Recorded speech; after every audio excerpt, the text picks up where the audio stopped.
Halo semuanya, apa kabar? Gimana kabarnya teman-teman? Semoga kalian semua sehat-sehat aja ya. Gimana hari ini? Apa kalian sudah sarapan? Untuk aktivitas di rumah saja ya teman-teman. Oke teman-teman, kali ini saya akan membahas tentang bagaimana cara mengatur keuangan di musim COVID-19 ini, yang disebut musim Corona.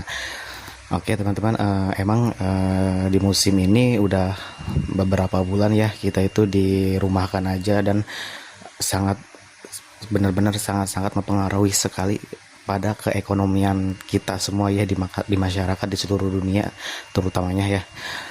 Jadi di sini saya akan mengasih tips bagaimana cara mengatur keuangan keekonomian di musim COVID-19 ini, karena ini benar-benar dialami hampir semua masyarakat ya, yang mengalaminya bukan hanya kelas menengah ke bawah aja, tapi kelas menengah ke atas juga udah mulai goyang dari segi bisnisnya, dari segi apa, pemasukan, pengeluaran perusahaan pun udah banyak banget yang para setiap perusahaan tuh udah banyak banget yang apa namanya, memphk-kan karyawan-karyawannya ya.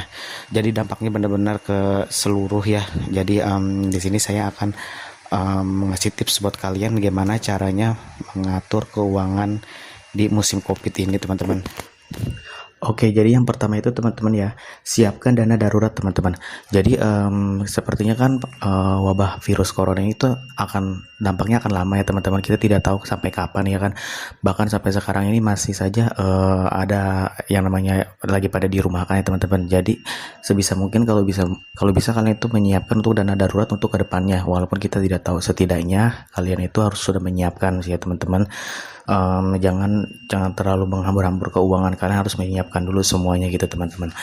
Oke, yang kedua itu tunda sementara investasi teman-teman. Nah, buat teman-teman itu yang sekarang lagi investasi nih ya, ditunda dulu deh untuk investasinya. Karena kenapa?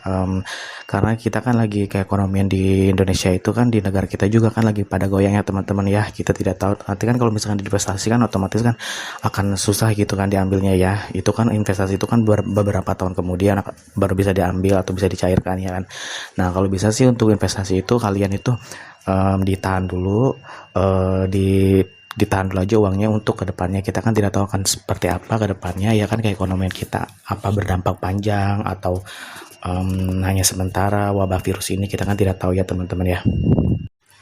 Nah, yang keenam itu hidup sehemat mungkin teman-teman. Jadi teman-teman tuh benar-benar harus hemat banget karena dengan adanya wabah virus ini ya kan, karena kan dampaknya ke ekonomian kita tuh semakin berantakan banget ya. Jadi teman-teman tuh harus benar-benar bisa sehemat mungkin gitu ya. Pengeluaran itu yang penting-penting aja, kalau perlu sih pengeluaran yang berurusan sama perut aja deh ya kan ya.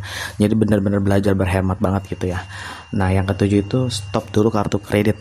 Nah, ini yang paling penting teman-teman. Kalau misalkan yang sering banget apa namanya, kayak kartu kredit kayak gitu, ngajuin kartu kredit gitu, mulai sekarang mendingan di stop dulu, karena kedepannya kita nggak tahu sampai berapa bulan kedepannya ini wabah corona ini ya kan. Nanti bingung juga buat bayar cicilannya, ini kita nggak tahu kedepannya ya kan akan seperti apa gitu teman-teman ya kan. Nah, yang keempat teman-teman ya, langsung bayar listrik dan air teman-teman. Jadi teman-teman itu sebisa mungkin stok dulu nih, bayar listrik, bayar air ya kan. Jadi biar nggak pusing banget ya kan. Jadi bayar listrik buat berapa bulan gitu ya, terus buat bayar air berapa bulan gitu kan. Jadi biar nggak terlalu menumpuk banget pada saat pengeluaran ya teman-teman. Nah, yang kelima itu belanja dengan daftar teman-teman. Jadi kalau misalkan teman-teman mau belanja kebutuhan pokok nih ya, atau kebutuhan sehari-hari, itu teman-teman tuh dicatat dulu pakai daftar gitu teman-teman. Contoh misalkan teman-teman mau ke Indomaret atau ke minimarket gitu kan. Nah, teman-teman itu harus apa namanya, menyiapkan daftar listnya dulu. Jadi pada saat teman-teman datang ke minimarket tuh teman-teman langsung beli sesuai yang ada di daftar gitu teman-teman. Jadi nggak harus apa namanya, nggak harus berubah pikiran, beli apa dulu, nanti yang ada beli ini itu, jadi kacau, jadi berantakan. Mau beli yang kebutuhan, jadi yang nggak kebutuhan dibeli juga gitu teman-teman.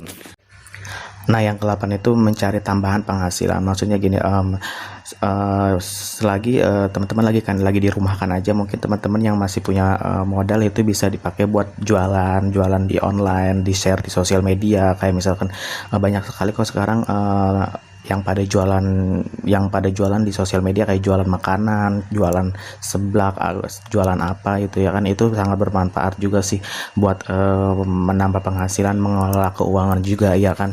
Jadi tetap di rumah tapi tetap ada penghasilan juga gitu teman-teman. Nah yang kesembilan itu teman-teman tetap di rumah demi kesehatan ya teman-teman. Jadi teman-teman tetap di rumah, tetap mengatur keuangan, tetap cari aktivitas juga, jangan keluar dulu karena dampaknya ke depan kita tidak tahu akan seperti apa wabah virus corona ini. Oke teman-teman, itu tadi dari tips dari saya, tips bagaimana cara mengatur keuangan di musim corona ini. Semoga bermanfaat, semoga kalian sehat semua. Jangan lupa tetap di rumah aja, jaga kesehatan. Kalau nggak penting-penting banget jangan keluar dulu. Oke teman-teman, terima kasih sebelumnya. Jangan lupa di subscribe, jangan lupa juga di like ya. Sampai jumpa, ketemu di video selanjutnya. Terima kasih. Wassalamualaikum warahmatullahi wabarakatuh.